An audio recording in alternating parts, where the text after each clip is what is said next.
Shalom jemaat yang terkasih dalam Tuhan Yesus. Pada kebaktian minggu ini kita akan merenungkan firman Tuhan dari 2 Timotius 2 ayat yang pertama hingga ke-13 dengan tema ikut menderita demi Injil. Adakah dari antara kita yang mau hidup menderita? Tentunya di antara kita tidak memilih menderita. Namun, apakah mungkin kita hidup tanpa penderitaan? Tampaknya tidak. Setiap orang tentu memiliki penderitaan dan pergumulan masing-masing, dan seringkali tidak selalu berjalan mulus saja hidup kita. Mungkin dari antara kita di sini sedang bergumul dengan kesehatan, masalah ekonomi, ada pula yang mengalami tekanan keluarga atau pekerjaan. Pada umumnya, manusia berusaha menghindar dari penderitaan.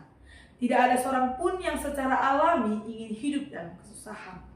Namun, firman Tuhan menunjukkan hal yang berbeda bagi orang yang percaya. Kita justru dipanggil bukan hanya untuk menerima berkat dari Tuhan, tetapi kita juga harus siap menderita demi Injil yang diberitakan. Dan itulah yang Rasul Paulus rasakan. Ketika Paulus menulis surat ini kepada anak rohaninya yaitu Timotius, pada itu Paulus sendiri sedang menderita dalam penjara karena Injil, dan Paulus mengingatkan Timotius yang merupakan pemimpin gereja di Efesus untuk mengemban tugas-tugas di dalam gereja. Sehingga Paulus mengatakan kepada Timotius bahwa Injil yang berharga itu sekarang diserahkan kepada Timotius. Oleh sebab itu, Paulus mau mendorong Timotius agar kuat menderita demi pelayanannya dalam memberitakan Injil. Nah, dalam 2 Timotius 1 ayat ke-1 hingga ke-13, Paulus membuka pasal 2 ini dengan frase sebab itu.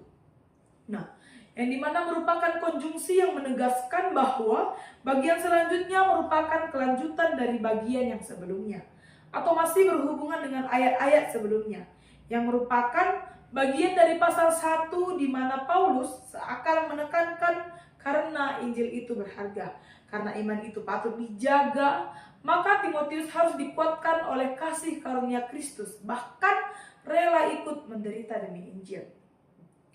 Menjadi pemberita Injil berarti siap menderita demi kebenarannya, agar Injil tetap diberitakan.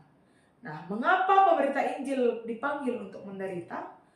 Untuk menjawab pertanyaan itu, Rasul Paulus dalam 2 Timotius 2 ayat pertama hingga yang ke-13 menegaskan 3 alasan mengapa pemberita Injil ini dipanggil untuk menderita demi Injil.